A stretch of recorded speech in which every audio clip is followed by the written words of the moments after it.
Ahoy, sailors. Hey everyone, and welcome. We're going to get everyone's audio and video loading, so we'll get started here in just a minute. We ask that if you are not talking, to please make sure your mic is muted. And we'll get going in here in just a second.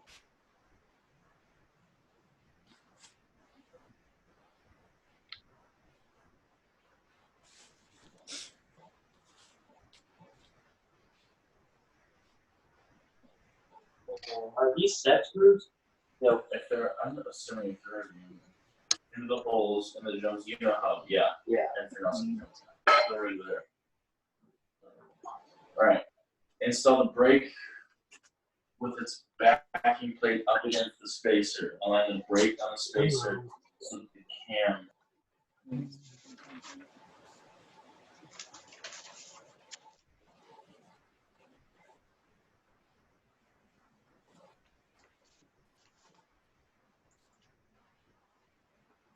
What's up, guys?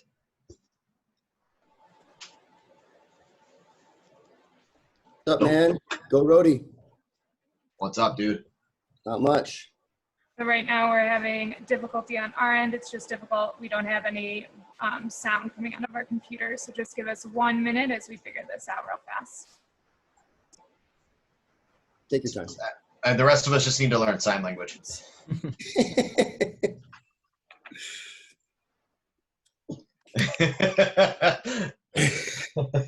Go Roadie.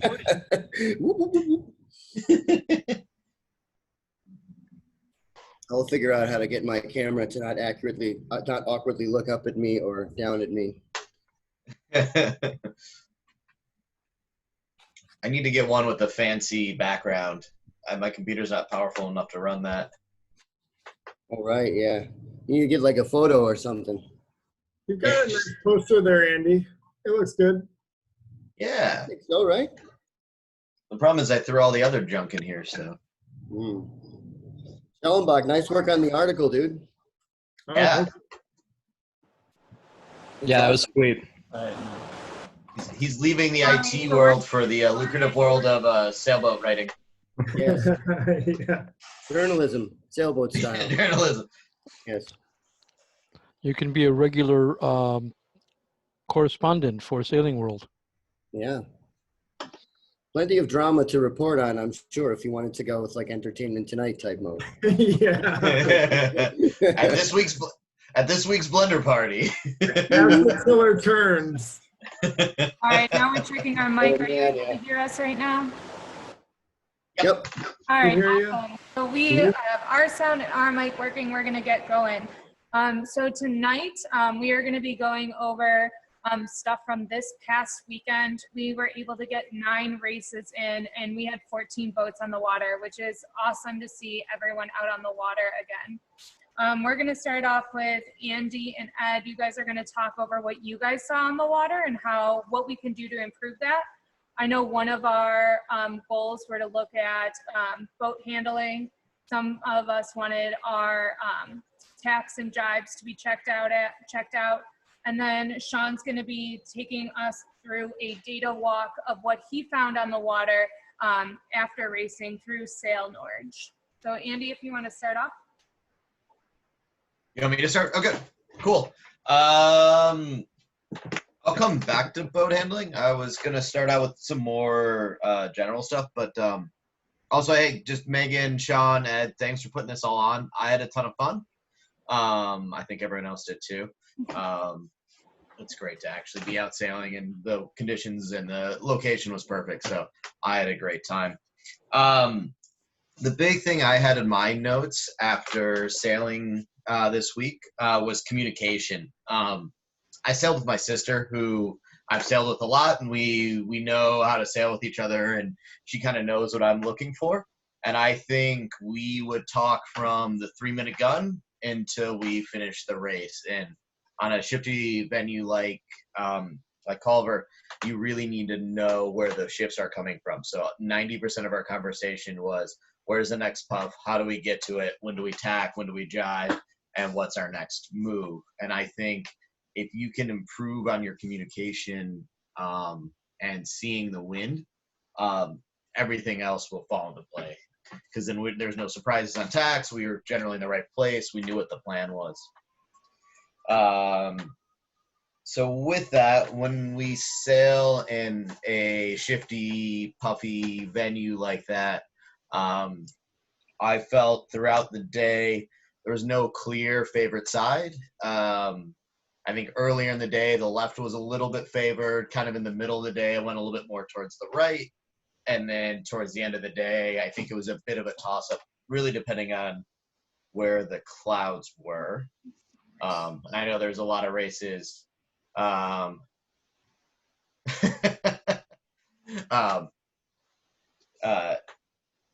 I lost my train of Andy, thought if there. I could ask on the topic, I noticed the cloud streaks moving in on the right as well. Is that Yeah. what breeze to the right?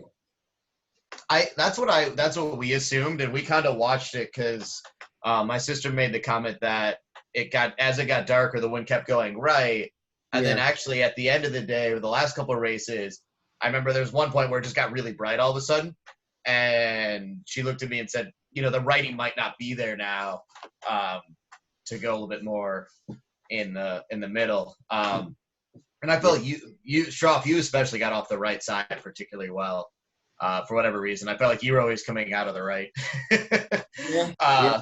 Better that than wrong.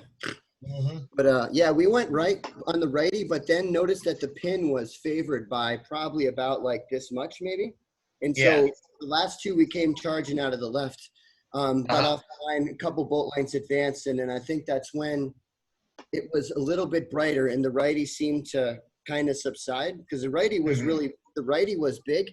But the part that I was on the fence about was going around the mark, left gate, left turn, or right gate, right turn. Bridget was all about left gate, right turn. I feel like Alon erased like a 5 boat length lead by going left gate, left turn. That little weasel, I see he's on the call here. We had, so the interesting thing was just because of the situation, the way we were set up with using the start line as a gate, with the number of boats that we had, you end up with a very large gate relative to the course. Like that, if we were running a regatta where we had a full contingent of mark boats and whatnot, those gates would be a lot closer. But for what we had, you knew that that's what was the case. And I think the gate call was huge. I think a lot of it goes back to, though, picking what side had the breeze to get you there. So just on both the upwind and downwind, the main thing that I was seeing was your puffs were coming off the left side or the right side. As the day went on, how they traveled changed a bit. But generally, you would see either a left puff or a right puff. And in my opinion, they usually had the shift with them too. So if you're looking up the course and you saw a puff coming down the left side, you usually want to set up for that to be a left shift. So you would dig into it and tack, so you would go right across the front of it. Same thing if you saw the right puff. And at different points in the day, I think they're coming more or less off one side than the other. But I think pretty much any race you could have made either side. There's a possibility of either side working. Andy, one thing to think about, and I told Sean this, and I think I even told everyone this, but Sean paid attention to it, is time things. Because, there is some timing with the puffs coming down. And, if you haven't had a puff on the left in a while and it's, been about enough time, kind of pay attention to that and keep your head out of the boat for those puffs. Because like you said, you could come out of the other side if you have the pressure. And I think some of the things that happened was, if you were just kind of looking at boat on boat sailing, then, a lot of people went with each other, so you'd see there are two instances. One, Sean went left by himself and was first around the weather mark one time. Alon went left downwind one time, only one to go to the left gate. And he went from close to last to third. And so some of it wasn't just going by himself. Some of it was you have clean air when you go by yourself, but it also wasn't the wrong thing to do. So I think, if you're behind for sure, look at other options, but don't just get stuck. The better sailors are going to go where they're going to go, which is great. But everyone else, just pay attention and try to get yourself into clean air and that type of thing, because, you know, breeze is coming down, and yes, there is going to be a predominant shift, but there's going to be some shift backs every once in a while, which there was. And I think that's something to pay attention to. So, you know, if you're get out there early or whatever, just kind of pay attention to timing and see that every once in a while you're going to get that lefty in that type of thing. Ed, when you say went left downwind, are you talking sailors left or are you talking facing downwind? Mark left. Mark left. Copy. Left gate, left turn. Okay. Yeah, on that one time. It was easier to say that because he went left and Sean went left. But yeah. So, but that is another thing to think about too. And yeah, you know, as we learn these mark set bots, it'll be a lot easier to squeeze those in, you know, in between races, you know, so your gate is, you know, narrow. So those are things that, you know, just in the last few days, and I had 2 more days of running them with our yacht club racing last weekend. And so, you know, there's things that I'm just learning that, you know, make it a lot easier. It's always been there with the tools, with the MarkSet bot, but it's, you know, just learning how to use them. And so that ideally, you know, I think, you know, being able to use them for training is something we are really going to work on. And I think I'll touch base with Finn, you know, before Saturday, but I think shooting the marks out there ahead of time, keep them short. And I think that'll help, you know, corral the fleet to allow us to coach you better, because, you know, what happens is everyone goes out on the water and they just kind of start sailing, and next thing you know, they're pretty far away. And so everyone's kind of spread out. So if we can set 2 marks in either a regular course or just a little bit short, and you guys know that when you get on the water, just start sailing the course. And that's going to allow the coach, you know, Dave will be back, so that'll help the coach to help fine tune those, you know, the crew work stuff, because, you know, one, a lot of people haven't sailed in a while. And 2, you know, some people haven't sailed these boats. And so where your feet go is pretty important. So we got to get Sean to get a camera for a crew on the front, which will show obviously skipper and crew, so we can do some, you know, GoPro of that. And then we'll get some of the good teams and do some video of just banging off some jibes. And even a good team, if you bang off some jibes, you're going to get a bad one here and there. And so, you know, we can look at it and show people. I mean, we almost want to get like colored feet, you know, across the deck, you know, so you go red, blue, green, or 1, 2, 3. That actually happens with teaching autistic kids. And the reality is it works. And actually Samba Pati, they did that on his Melgus 20 because he was used to big boats. So, you know, those are the things that are going to really elevate things, because then you're going to be able to look outside the boat if you're not worried about how you cross the boat. That was actually Megan's comment last week, was that getting her feet in the right place was different on the Vanguard than 420s. She's used to 420s or FJs, and sailing with Mike last week, it was just different. So she had her struggles trying to get her feet moving correctly. Yeah, Megan looked like she was adjusting the jib lead here and there. Yeah, it's all right though. She was Megan though. The thing is, it actually highlights an important point, because yeah, the Vanguards, you know, are 6 inches deep, and the 420 and the FJ is like a couch compared to that. But even so, you know, she's a little bit late flattening. Far better. We still had powerful tacks and jibes. You know, far better to flatten late than to be early. Early just is death. Yeah. Yeah, for sure. Cool. What else we want to go on? So starts. So one, on starts, the big thing we did was we'd have a game plan before going into it, and we were pretty quick to change it. I think there was 3 starts where we switched ends in the last 30 seconds because a big shift came through. But just knowing where the start line was coming into it and looking up the course and saying, hey, I think there's a lefty coming.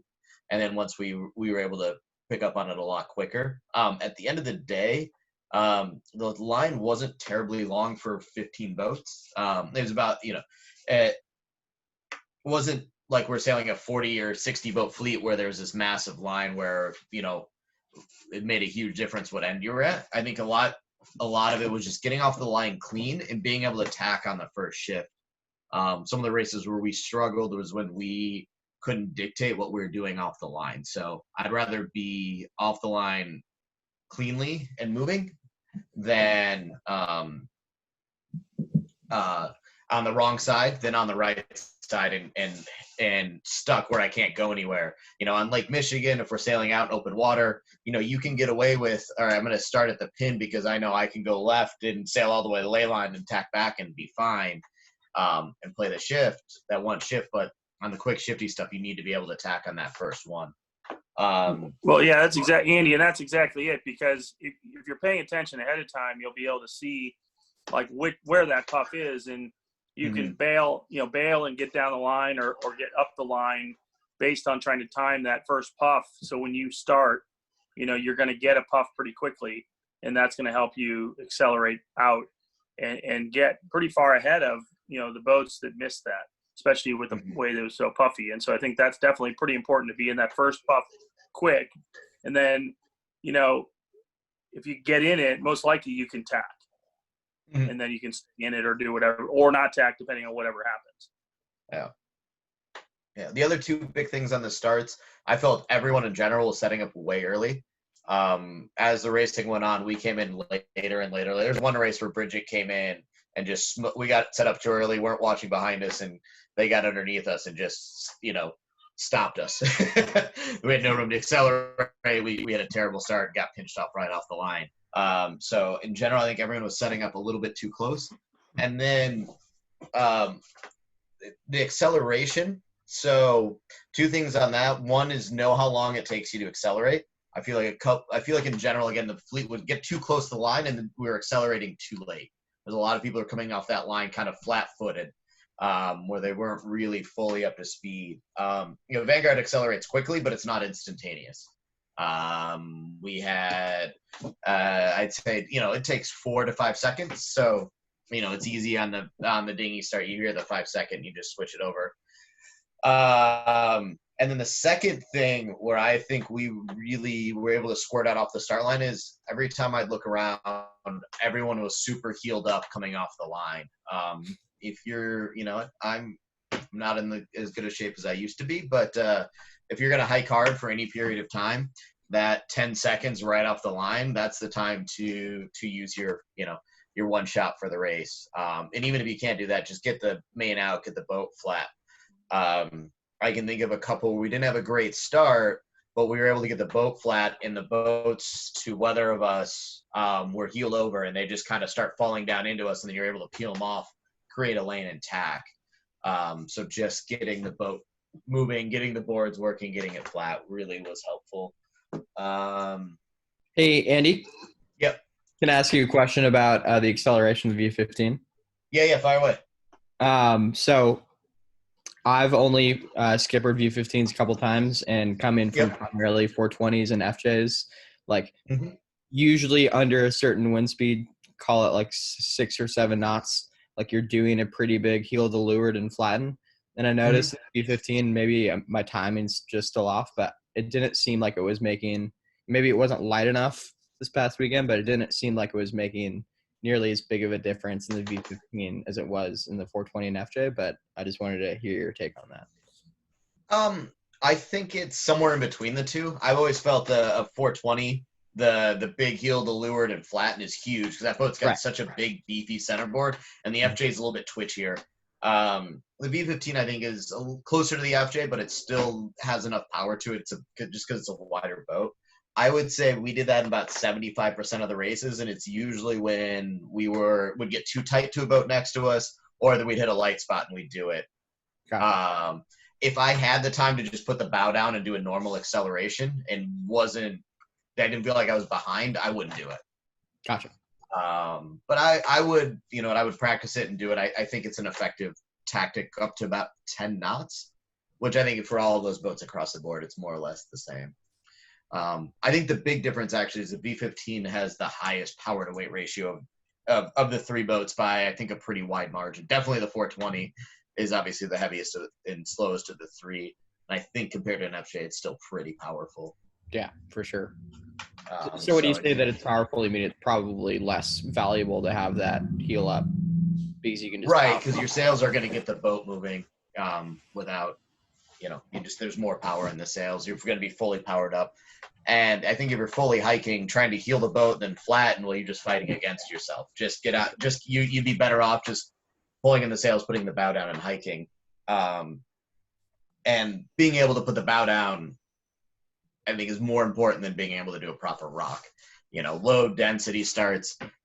Sean's had some videos you showed me earlier that I think he's going to be sending out to everyone. There's one where you see, I think it's Bridget starts by herself and just smokes everyone because we're all down at the pin playing grab ass, and they're just put the bow down, perfect acceleration, time it, because there's no one there affecting your timing. I have a video pulled up here of Bridget just killing everybody. If you want to look at it really quick. Well, and I think the big thing that you're talking about also is, remember, it's more like a scow, so the thing planes upwind.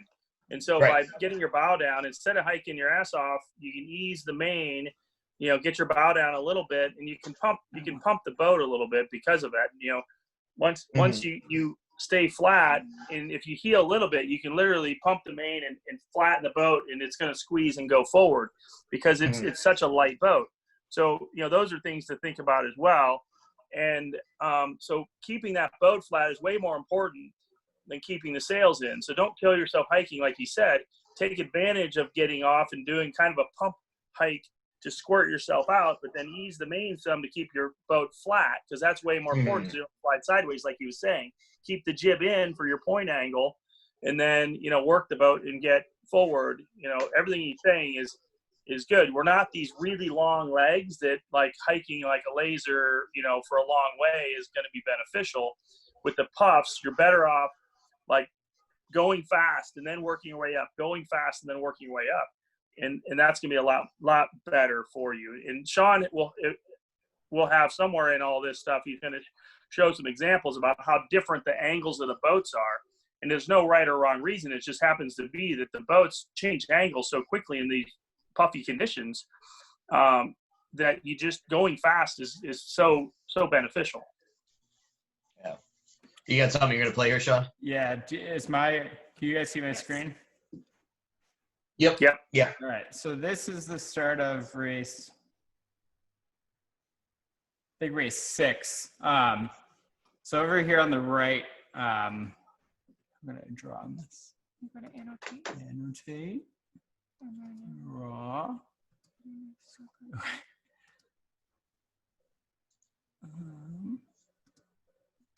Yeah, so over here on the right, you can see the different boats. Red is Andy. We've got Shroff, of course, green. Mel here is blue, and Bridget is pink. Basically, what is happening? Can you guys? Is it like playing smoothly? It's not playing at all right now. I know it's not playing at all. All right. There we go. It was playing smoothly when you played it earlier. You know what? Just the bandwidth to the cell towers in Indiana is just not I know, there. right? So is it so? Right now it's like choppy, right? You can't see it smoothly. Yeah, it's super choppy. Okay. Yeah. Well, we can kind of go frame by frame a little bit, but basically, the numbers here, if you look, that's Bridget on the right and Andy on the left, and both Shroff and Andy are both fighting for the boat here. If you watch like her boat speed down the pin side where she really has nobody below her, her boat speed just always stays super high. And, basically right before the gun here, she's doing, 7/10 of the knot faster than Shroff and Andy here.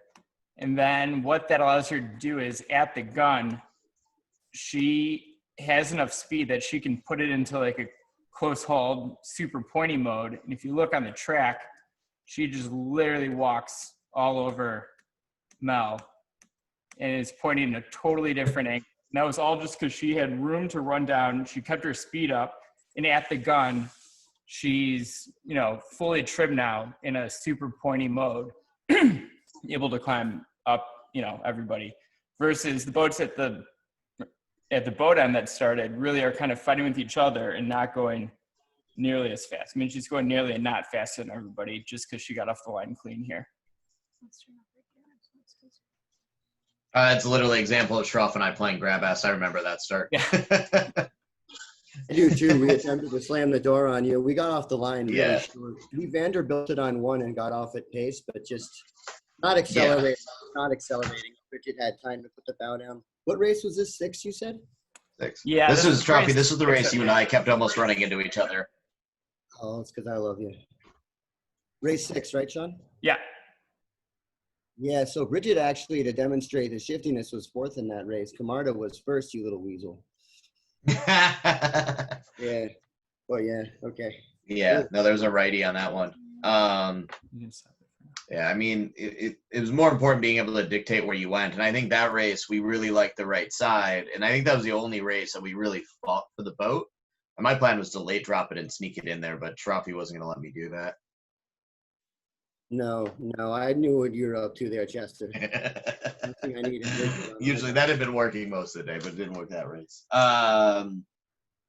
2 roadies. So, sorry, what was that? 2 roadies. Mm-hmm. Yep. And then once we were on the upwind, I think the biggest thing was figuring out what side the puff was and getting off onto that side. Playing the middle never really seemed to work because the puffs were always coming from the edge. So basically what we would do is we'd fight to get to the puff, fight to get to the puff, fight to get to the puff. You get in the puff and you point at the mark once you're moving. And just even if it wasn't perfectly the favorite tack, you were going fast enough to make up for that. If you rode the puff away from the mark, you'd end up not having anything to get you back if you got too hung out on the sides, because then the lull would come in behind the puff and you'd catch that. So, but we were talking a ton, and I think the question that I asked my sister probably every 30 seconds in the upwind is, if I tack now, am I in the puff? If I tack now, am I in the puff? If I tack now, am I in the puff? So just trying to connect the dots of not only where the puff is now, but is it coming down to us? Which way is it moving and where is it going? We were really watching which way the puffs were moving too, because what was happening is they're coming over the trees and they were landing, and they're doing 2 things. One, they were spreading out. So if you could catch the front edge, so if you think of think of a puff as a circle, and you're coming around the outside, because the wind's dropping either way, you're going to get a bit of a lift off either side. So if you can kind of run around the outside of it, you're doing that. And then the second thing is they were moving down the course, and generally the puffs coming off the right were moving right to left. The puffs coming off the left are moving left to right, kind of pushing down into the middle. So if you could actually watch how they were moving, you could predict what the shift was going to be and set yourself up for them. They're actually the race that we were just showing and Schroff was talking about, where we snuck through and picked up a righty. We saw probably the biggest puff we saw all day coming off the right side. And I remember my sister looking at me and going, that's moving really hard to the left. So we knew we actually tacked well short of the ley line and were able to ride, I think, a 15 or 20 degree lift up to the mark. It made a huge difference. That twice, yep. Yeah. Yeah. The other interesting thing I noticed was there were some different strategies going on the upwind. I felt like Schroff tended to go a little bit more out to an edge and come back in. And then Bridget and I were playing a little bit more of the middle and tacking a bit more. And there were some races I think one strategy worked, and there's some races I think that the other one worked. But there was a bit of it. The better your boat handling was, the more tacking you could do. We didn't feel super strong about our tack. Definitely things where we were looking at it like, hey, we could double tack here, but it's not going to be. We're not going to get the boat back going again. And I think Trough of kind of staying out onto an edge and waiting for the big shift and then taking it back across. Yeah, I was in a point where this is Jackie's first time in the Vanguard, or second time. Great intuition, but our weakness is in waiting for the boat, to load up before we cross. So yeah, that was part of being consistent. And also just if you go out left, being as patient as I can, and even getting close to the ley line where you just wait, because you see dark water at the top left means it's a lefty. The righty was always dangerous, but you could always get a way around to a degree, but not always. I thought your strategy of middle and playing the shifts better, I liked it a little bit better. Half the time getting sent to the edges was kind of my own doing. Well, I mean, at the end of the day, we ended up exactly tied, so they worked out about the same. I know you put yourself ahead, though. Sorry? I think you won the tiebreaker, though, didn't you? Probably. I don't know. Yeah, win the tiebreaker. Right, yeah. Yeah, I mean, patience was huge. The couple of times I think we really struggled on the upwinds is when we got impatient and we would tack over too soon and you tack into nothing. And those are always the times where you attack and you feel like you're not going into the tack and you tack and you'd come out on a knock. You know, you're just tacking into headers from a header and it just didn't make any sense. So being patient, getting into the puff. There was plenty of times where I felt like when we were attacking, we were massively overstanding the mark. But because we were able to ride, especially early in the day, that lefty, you could get into that lefty and ride it all the way across and get through, you were good. And then later in the day, as the wind got bigger, I think one of the huge things that we did that really helped is when we got those big puffs and massive lifts, instead of taking them way above the mark or even just taking them up to the mark, we'd crack the jib a bit, put the bow down, and we'd actually get the boat up on a plane. A V15 will plane upwind, but you've got to put the bow. It won't plane at your normal upwind angle. So you got to ease the jib. And the way I tell is you can see 2 inches of daylight between the deck and the jib is usually is where I call like my kind of cracked off angle. And that's where you need to put the boat to get it to plane, or at least kind of start doing that planing mode. The big thing when you're trying to switch that mode, though, is to make sure the boat is super, super flat because it won't take off if it's heeled up at all. Big ease on the main, big height, get the bow down, and just send it. And I think there's a few races where you get out on the edge, take the big puff, put the bow down, and you come flying in. We were doing just a little bit of, I don't know if anyone's familiar with Wally numbers, but essentially when you're on a big lift, and you're expecting a knock to come, you put your bow down and get into the next to sail into the knock, and you're essentially taking away the boat below you. You're taking away all their leverage and giving more to yourself.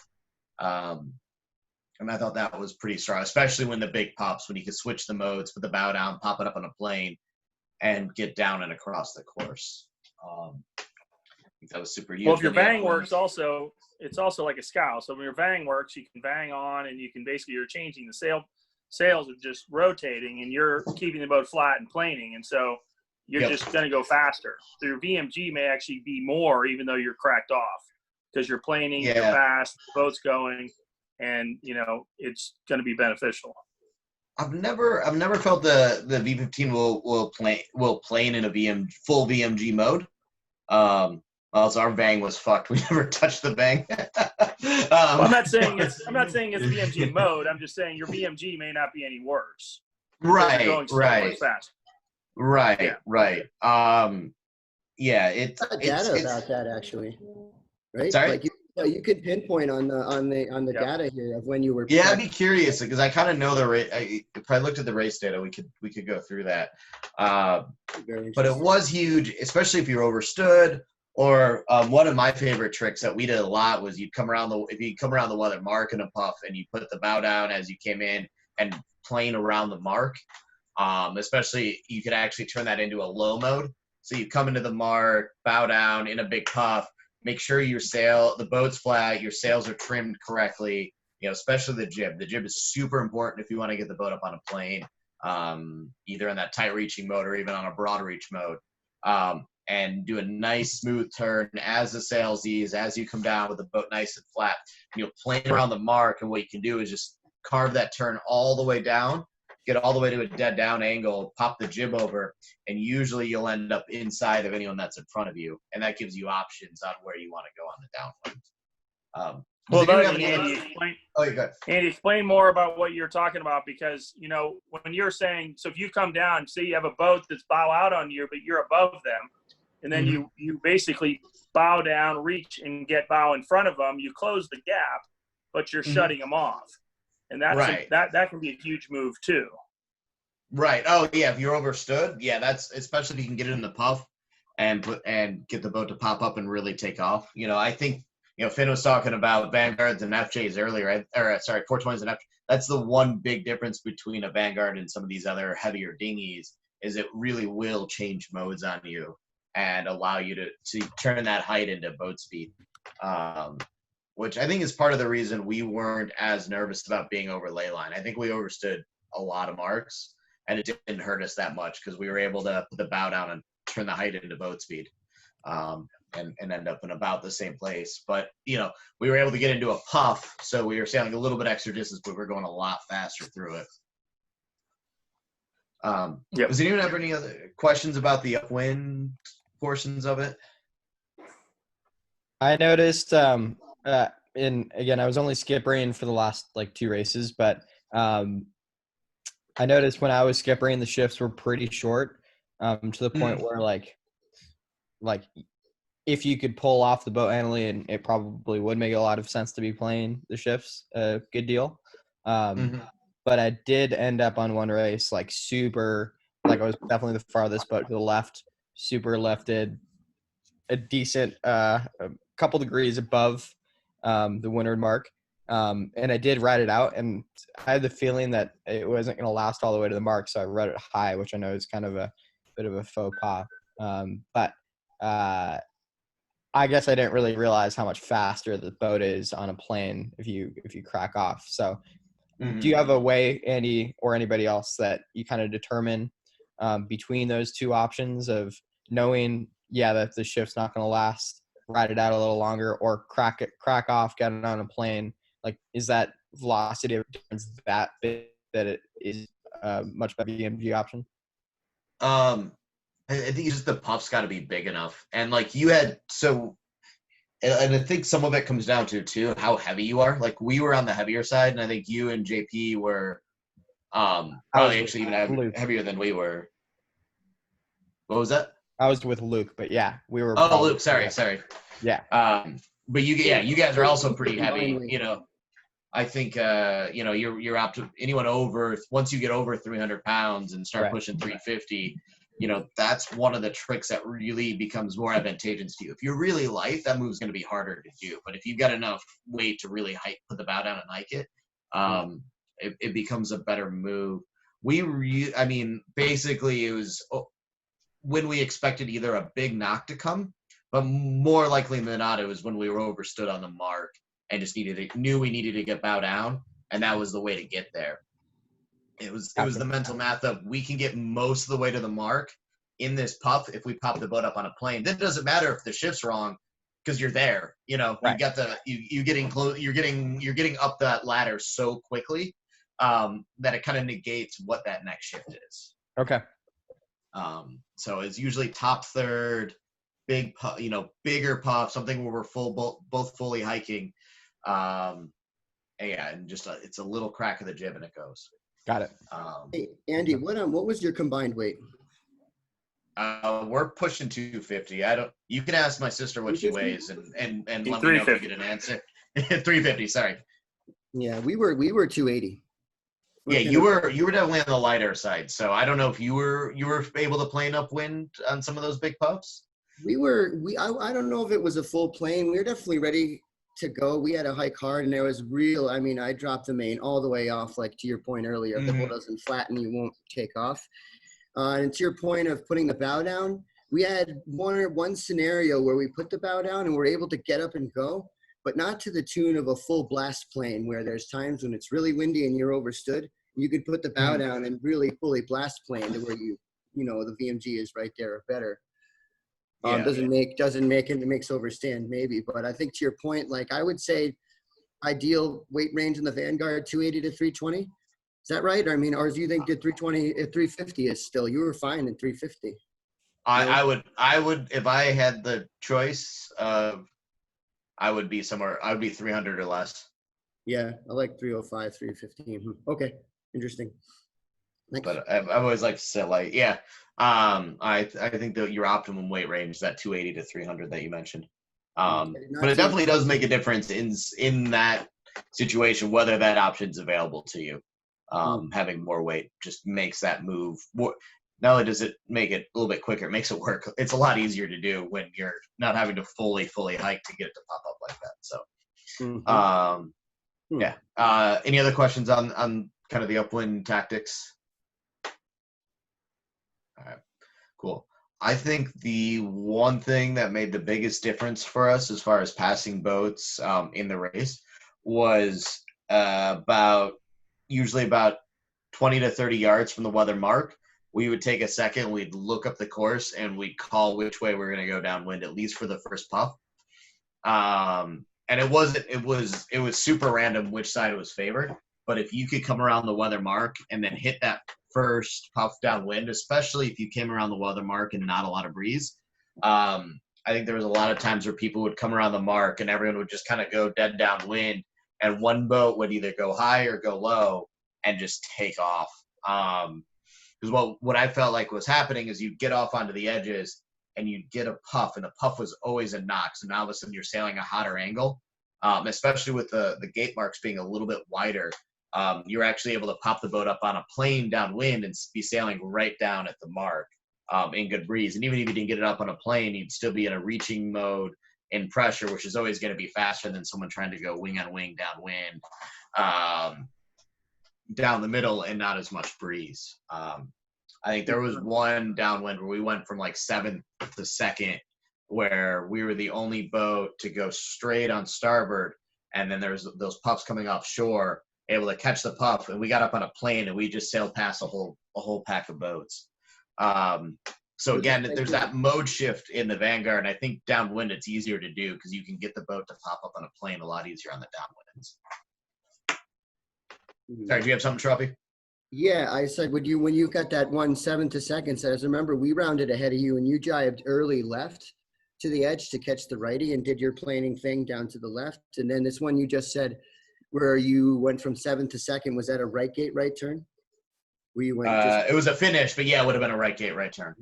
Bridget did right gate, right turn all day long, and she would sail often hot. To your point, Yep. If we went down the middle and paid for it, you know, and Yep. she would sail a little hot. And although that right gate seemed farther away, I thought, or maybe closer, I'm not sure, it was so wide. But she would often, you know, leg out just by getting puffs coming off the edges, like you were saying. Yeah. One of the things that we struggled with is normally I use the size of the gates relative to each other to pick which one's favored. I think it was very tough with the big differential in size. So what we ended up doing is really figuring out and doing we spent a lot of time checking the line pre-race, and then paid attention to where the phase was coming into the weather mark, because we knew that, you know, the boat was favored and we had a big big right phase coming down the downwind. We knew that we wanted to go to, you know, what would traditionally be the boat end or your left turn end. Just because it was very, very difficult for me or for us to tell which gate was favored because there was such a big difference in size. It was kind of one of the odd things that we noticed. And I'd say we probably jibed early more than anyone. And I think that if you could do it into that puff, it was a huge advantage downwind. Let's see, the other thing that I thought was really powerful is the transition between reaching and running. I felt like we reached a lot more than we normally would have. And I think that had a lot to do with just trying to get into those puffs and change the angle and ride those down. So we ended up, you know, we come around the mark, jibe, reach for a bit, and just stay into the breeze. And maybe we pop it to a wing right at the end. But, you know, it's about not forgetting about the shifts downwind. You know, I think the big difference between the upwind and the downwind in these shiftier conditions is you can get downwind on one, maybe two shifts or one, maybe two puffs. So if you can catch that first one coming around the mark, you're going with it. So you can ride it all the way or most of the way down to the mark. So if you can get it right, get that one shift right, because it's going to be the only shift that you're going to see the whole leg, or that one puff right, and take it down, it makes a huge difference. Let's see, the other thing was just making sure you didn't over trim the jib. I saw a lot of boats when they're doing the wing just kind of yank it. You really gotta, on the Vanguard, the jib trim is extremely important, especially when you get to the breezier conditions and you're on that kind of, either get up on that lazy plane or even on a full plane. If the jib is over trimmed, the boat will not take off. And then the mainsail on the boat, you almost don't play it all downwind because you can never ease it far enough. So the jib trim just becomes hugely important because you can't do anything with the main. Can I ask you a question about wing-on-wing sailing? Yeah. As far I've heard, Ready like to it's go after you shop, just so you know. okay. I'll keep it brief. Thanks. Do you go? Is there like a? I've heard the boat talked about sailed on a reach due to the angle of the shroud that the boom can't go all the way out. I mean, I find myself in reverse flow situations too far by the lee. But do you sail kind of on a reach as a general rule, wing on wing, if not 5 degrees technical reach? Yeah, I mean, I feel like if you're by the lee, you should jibe, unless you're in a tactical situation on these boats. I'd actually prefer to sail. What I usually like to do is, if I can, I'll sail a couple degrees above dead downwind, and I'll ease the jib way, way out. You can actually over ease it when you're sailing a little bit high, because it actually starts to wrap around the bow. If you ever watch Stars race, you can really see it on those boats because they use the whisker poles. And you get it out front, and then the boat will go quicker because you actually create a little bit of a parent doing that. You know, when you get into super breezy situations, you can dive a little bit deeper. But yeah, I don't feel like by the lee is very fast on the boat. And if you get good at jibing, especially in lighter conditions, you might as well just do a jibe because it doesn't cost you anything. And I mean, sometimes you even come out a little faster than you went in. All right, next. Awesome. So Sean, what do you got going over here? So what should be on my screen now is kind of the other part of the analytics we record, which we're going to be analyzing a little more closely. But just some things I noticed right off the bat, and I know we kind of talked about the starts earlier. So this is the start of race 2. And with this, it's, you know, we can basically track boat speed over time. And this again is just, you know, the importance of getting, you know, a clear start and having room to build speed. So in the blue line here is Bridget again, because she was exceptional at this. And then we're looking at Schroff with the orange. So at this point, you know, you could always see the dip and then the acceleration, and that's the start of the race. But the interesting thing with this one is it's completely inverted. So basically when Bridget was at her fastest in full acceleration, Schroff was at his slowest. And you can see by the track, like obviously, I just pointed at the screen like you can see that. You know, there's a little, obviously he was battling with some boats here. Bridget didn't have to deal with that. And she, you know, through this maneuver, averaged about a knot faster than Schroff. Another thing What's the time scale below? Is it seconds? Yeah, I mean, this is all happening really quick, but so that's over. Is that on a start, Sean? That's right. I didn't understand the context of that. Yep. Right at start. That right there is represented. That spread's got to be at go. Or at a minute? Yeah, so what's highlighted in orange is a minute of sailing. After we're getting off the line. Right. Okay. So the We gun. slowed way down, sped way up. Yep, I can confirm. So one thing that we don't have in this batch of data, which we're gonna try to figure out how to get for next week, is the location of the marks, which we'll definitely have, and then syncing all this data to the actual start. You know, assuming that Bridget timed it perfectly, the start was somewhere between here and here. That was when she was fully accelerating. But obviously we don't know exactly, we don't have a mark for that. What was another thing? So what Ed said about putting cameras in the boat, I think is going to be super valuable, because if we just look at, I feel like we're picking on Schroff, but that's just because his data's up right now.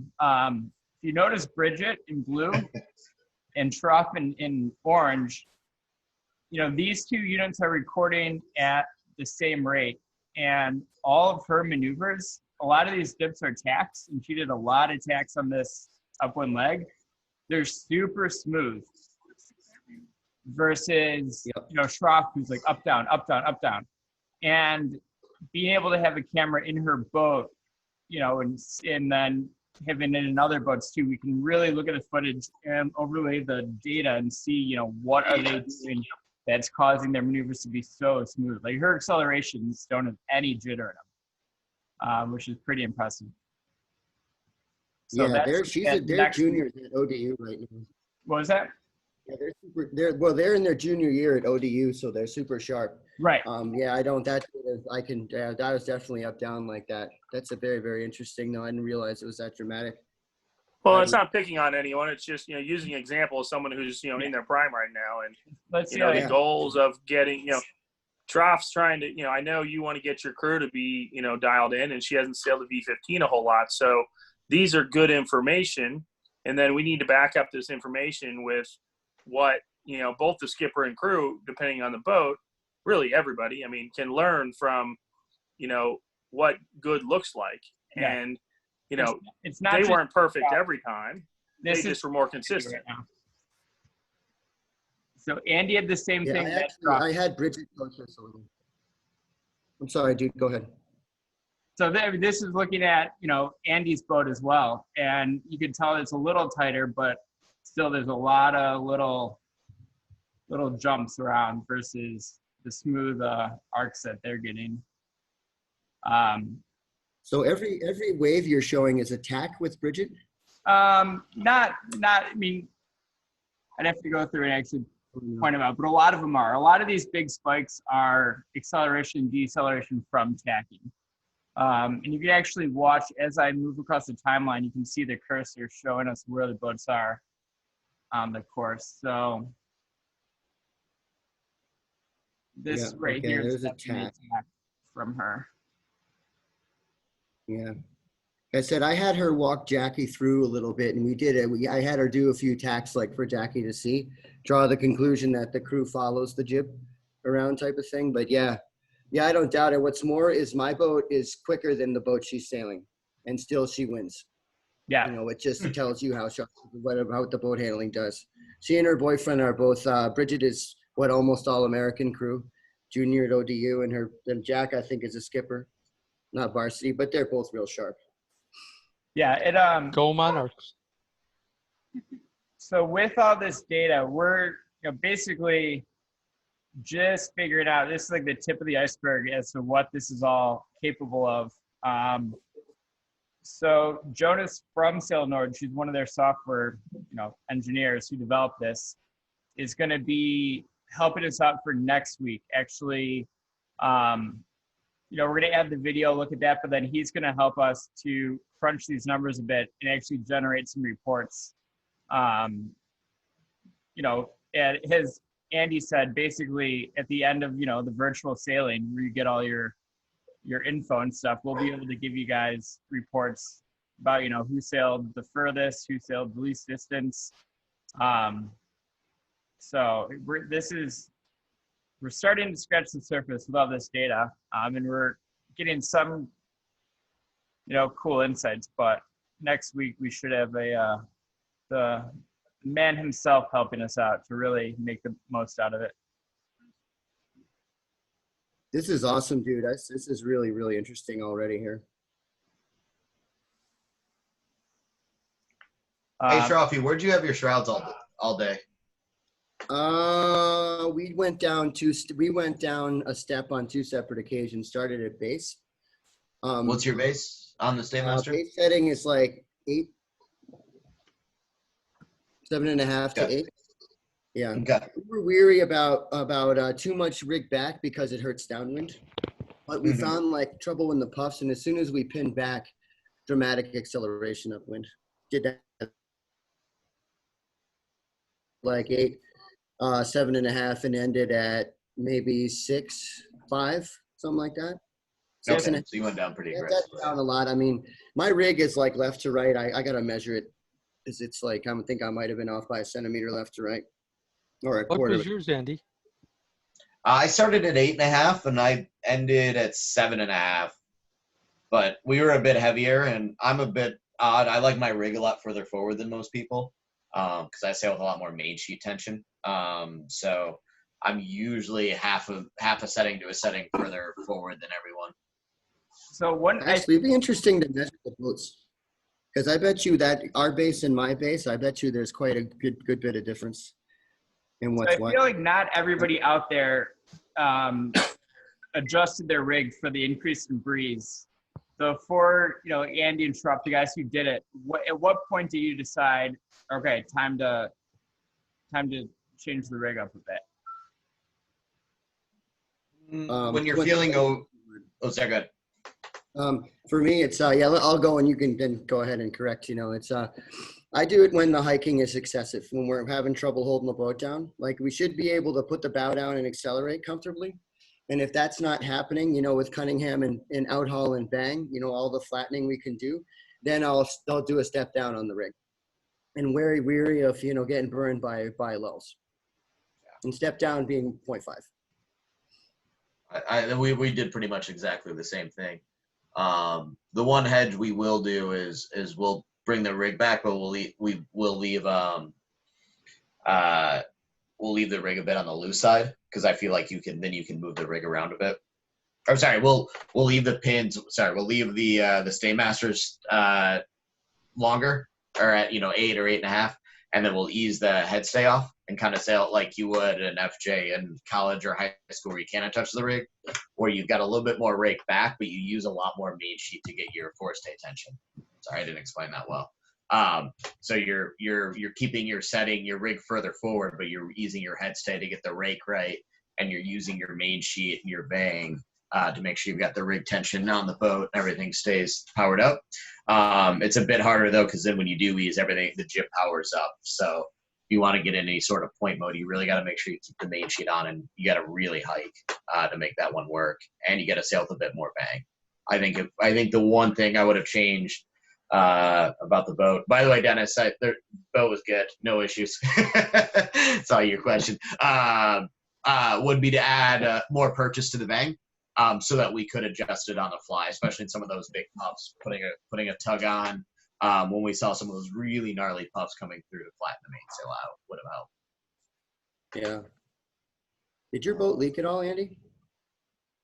I think we had a cup or two of water at the end of the day. Nothing major. Yeah, similar with us. Cool. Yeah. Don, what about you? Did your boat leak at all, or who boats filled with water other than JP? Hey, guys. So last week we had a technical committee meeting, and while we're talking about bang purchase, there were a couple items that came up.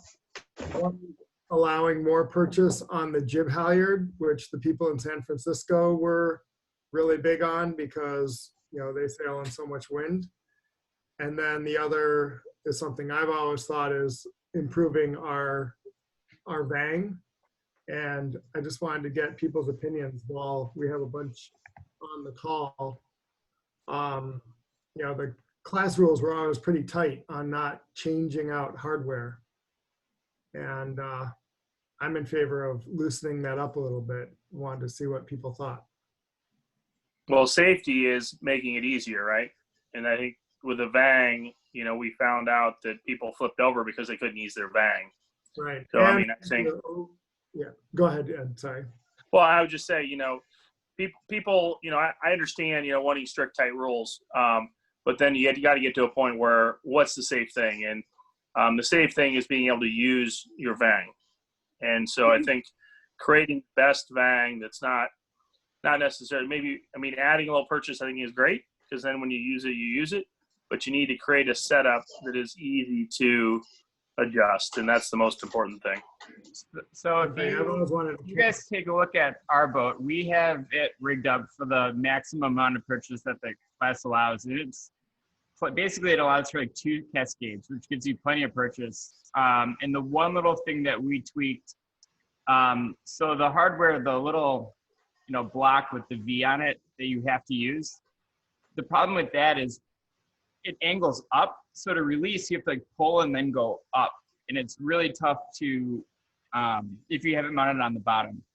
So by adding a shackle to the back and having all the cascades set on there, it actually pulls it forward a little bit. So now to uncleat it, we pull it up just a little bit, but it's basically straight back, and then to cleat it, you pull down. So to blow our vang, it's super easy, and it's not, weird at all. And that essentially is just adding a shackle to the back of the little piece for everything it just pulls everything up a bit. But yeah. So you're just moving it away from the mast an extra inch or two. Yeah, moving away from the mast, and then I can take a photo and send it to people. But yeah, it not only moves it away a bit, but it tilts it. It tilts it down. So the actual cleat is down more. So you're not, having to go awkwardly up and then out. Yeah. A picture would be great. Yeah, I'll definitely take Thank a photo you. of it. Yeah, our mast is still up, so we can snap that really quick.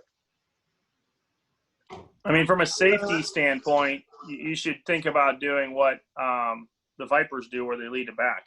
They lead it to the skipper. It's not an expensive thing, and you end up with, a safe one that you can use. And if the boat's, if you're coming around a mark, you can just release it, and it's much safer. Yeah.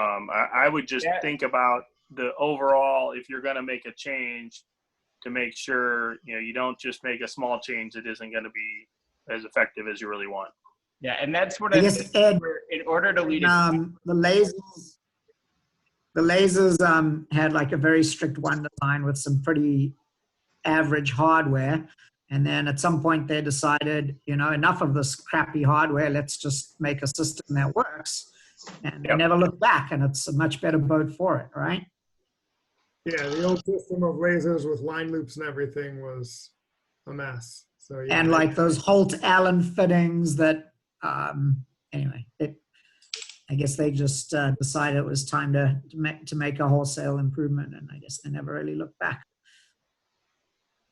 Yeah, it might be a bit of a hard retrofit, but the way that the Vang is run in some of the newer 420s, like the Z420s, how it's led to the skipper on each side and it's a continuous system, might be a pretty decent solution.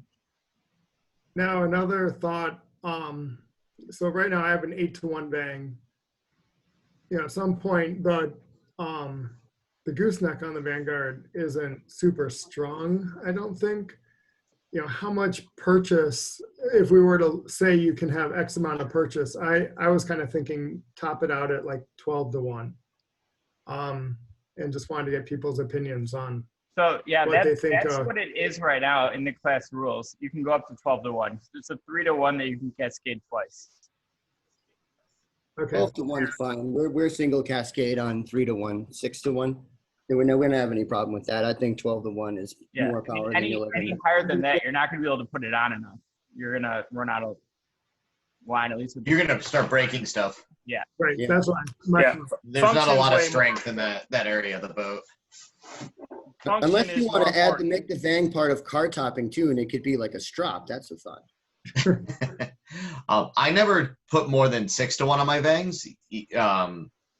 I feel like if you have more purchase than that, your crew is actually going to you can put too much on, and because the masts are pretty bendy, you'll actually just bend the shit out of the mast, and you'll actually invert the main, and you won't go anywhere upwind. So I've actually felt the 6-to-1 is just faster from a boat speed perspective, because you're more likely to get it in the right range without as much line. I have a question on Vang sheeting when this one is finished. I think that covers well, I guess, while I'm polling, for jib halyard fine tuner, I think mine's a 4-to-1 right now, and I wouldn't mind a little more purchase there. My only fear with that is I've blown knees out of the boat, and I know Mel, how many knees have you replaced in Vanguards? I don't know if you'll unmute or not. What's a knee? The part underneath the mast up. There's long story short, the boats were never designed to have the mast but where they are. They originally designed to sit right on that bulkhead, basically at the front of the cockpit, and people found out the boats were faster. And I have a feeling that mast base was just leftover 420 parts they threw on there. I don't remember the exact story. There's somewhere on Sailing Anarchy, Steve Clark goes into it. But essentially the whole mast butt got moved forward. So now all of the tension on the rig, instead of going right into the bulkhead, is going into the deck 6 inches from, or 4 inches, or whatever it is. Oh. So if we start putting more power into the rigs, we're going to start blowing out parts of boats, especially in San Fran. I mean, granted, I'm hoping they have, that most of them probably have done this repair at some point, or they have newer boats. But if you start putting 6 to 1 or a ton of tension on it, you do have the potential of doing real damage to the boats and shooting mass through the deck, essentially. Yeah, I know when you tighten it, you can't do the pulling on the forestay like a 420 for that reason. And I've seen boat, actually Lou can opener the front of his cockpit by prying the masthead through. I know. I bought that boat. And then I had to fix it again a couple of years later. Mel fixed it for me. That would be my biggest fear with that, is you really can start to damage the boats. Mm-hmm. My step is actually extra glassed by JB Turney did that. Yeah. So it's been strengthened. Sean, you'll see that. Yeah. Yeah. I mean, when I went for my old boat, I bought a much nicer boat. There was a very noticeable difference in how much rig tension I could put on and how the boat reacted to it. The old boat, the old 414, you'd put rig tension on and nothing would happen. The boat would just bend around it. Whereas the newer boat would actually, the shrouds would react differently. So that would be the only thing I have against it. You're just likely to start breaking stuff. All right, thanks. Cool. Anyone have anything else they want to talk about? Yeah. Well, I had one question. Did you fan sheet it all uphill? We only had the 3-to-1 on the Vang, and we were having a hard time making adjustments on it, so we barely touched the Vang all day. I haven't done much of that either. But I 90% of the time I set my Vang, I trim it in to the point where the boom's centered and the leech of the mainsail on the top batten is parallel. So you got parallel to the boom, or maybe just a bit open, and I just clip the Vang there so that you can ease it and it won't go beyond that point. So it's essentially more like dropping a traveler than easing a sheet, because you don't lose all your leech tension. Yeah. And then if it's, in certain situations, I'll actually trim past that, and I'll kind of use that to open and shut the gate if I want to head up, or if I want more rig tension. The Vanguard's kind of interesting. The 420s, FJs, all these boats, you can actually use the main sheet to rock the rig back and put a bunch of head stay tension on. Yes. So if we really needed a point, we'll crank that on. We had to answer the question. We were barely playing the Vang. We would set it and forget it on the upwind, and then it just worked out. It was kind of in that wind condition where it was more or less the same on the downwind, so we'd barely touch it. But usually it's an upwind, downwind adjustment, or a big puff, little puff adjustment. We played the outhaul some. Yeah. And some of the big lulls, we dump the outhaul off. But I don't find myself playing the settings on the Vanguard a lot. We usually set them for the conditions and then use the sheets and hiking and get it all going. Copy that. Thanks. Sorry, someone else was talking. Yeah, no worries. What else? Anything else? Any other questions? Awesome. Well, thank you, Ed, Andy, and Sean, for putting all of this together. We really do appreciate it. If you guys think of any other questions later on, feel free to respond to the Zoom invite email, and we'll just keep the conversation going. Yeah. Yeah, and so I'm going to look into this, but I believe there's a way that, so if you guys make a Sail Norge account, I can add you guys to view the data. So I'm going to look into how that's done. But you'll probably get an email. You might get an email from me telling you to set up an account.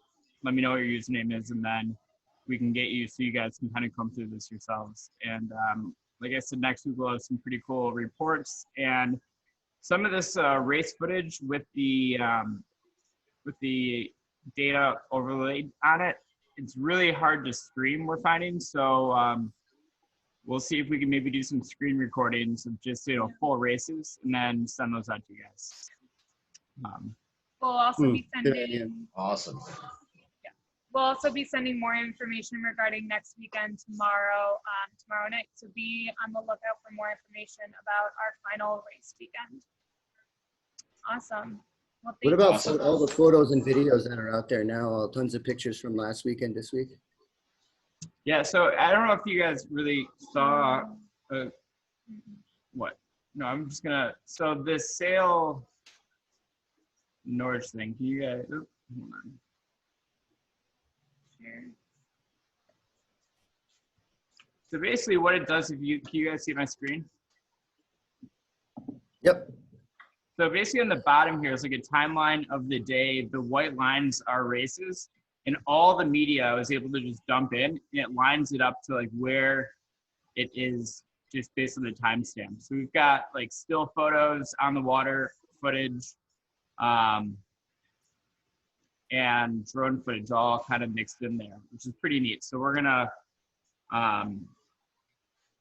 so when we, Oh, wow. release these videos of the races, we'll try to get a good combo of a little bit of everything in there so you guys can see all the different things. But yeah, it's a really powerful program. It's pretty neat. So Okay. yeah. So all that, the photos and all that stuff, it just all goes into the Sail Nord, and once you bring that out, we'll get all that stuff. When this photo is taken, Cool. this is where all the boats were on the course. It's kind of neat stuff. But Wow, Fun. dude. Nice work, dude. Very nice So work. the file that Megan, or the Google Drive that Megan just shared, I think has all that in there. So. Oh, you just shared it? Okay. Right So- on. you so if share that with anyone me, has- Megan. I guess I need to check. If Sean? anyone has a Velocitech, bring it, because then we can have more people getting data.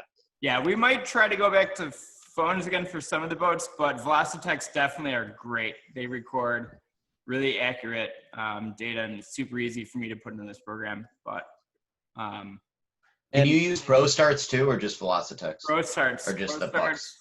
anything but Pro Star or paddleboard Speed one. Pucks. Okay. Yeah, Let me see. I might be able to track down a couple Pro Starts. yeah, that'd be great. I thought Either the Pro Star or and the Puck. Velocitech was the same. No? Yeah, one And cool we're feature working with with- Speed Puck is you can actually go into it and set it to just be recorder, so the screen shows nothing. So, if you were to wanting to like track your own races and stuff, get a Speed Puck, because it would be class legal for you to have it set to that and keep it on your boat.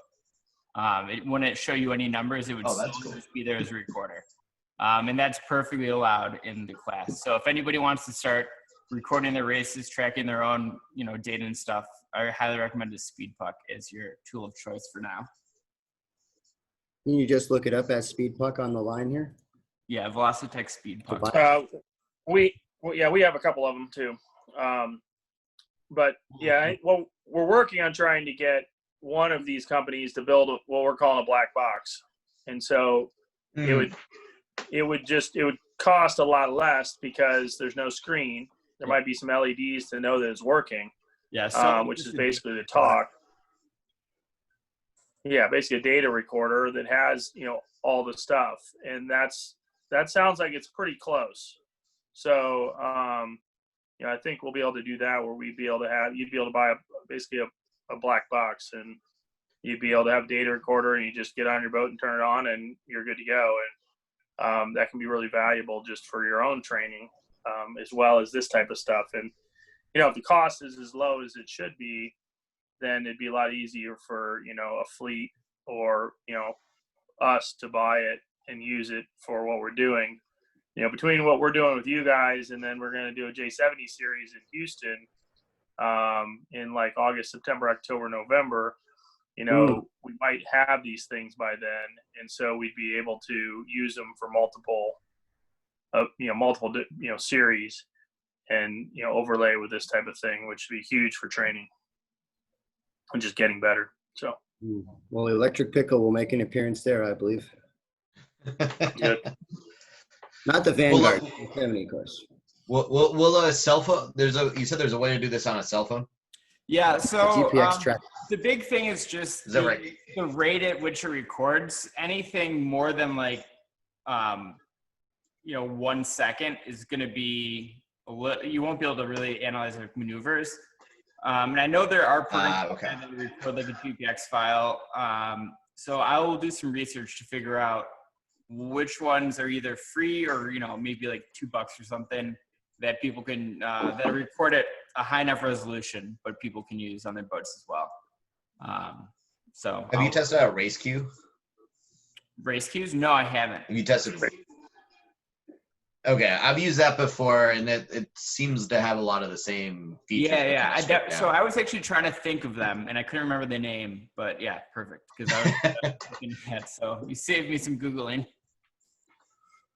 I think a lot of people, I think the Mark Set bot team has heard a bunch from the race cues people. I don't know if they're out of New Zealand, but for some reason I want to say they are, but maybe I'm thinking of something else. But I've heard some really good experiences about race cues. I haven't used them myself, so I shouldn't really talk, but might be worth it's good. I've heard some good things. I've heard some good things about them. Someone else just mentioned it recently too. Yeah. I'll definitely use it for ice boating, and we use it for ice boating. It does a lot of the cool stuff where it realizes that there's other boats around you. So if you're all running race queues in the same area, it'll drop all the other boats into your replays. Oh, that's pretty cool. That's pretty neat. Cool. Yeah. Very cool. All right. Well, next week we should, that's valuable to see that the continue. comparison of Bridget Global, huge. Cool. All right. Well, we'll What else? Anything else? Free. We'll see you guys all next week. I'm going to end the meeting. Thank you guys all for coming out and watching this. This has been recorded, and we'll be posting it later on if you want to go back and look at any of the information that was provided. But thanks, guys. Cool. Thanks, Megan. Thank you. Everybody, that was awesome. Guys. See ya.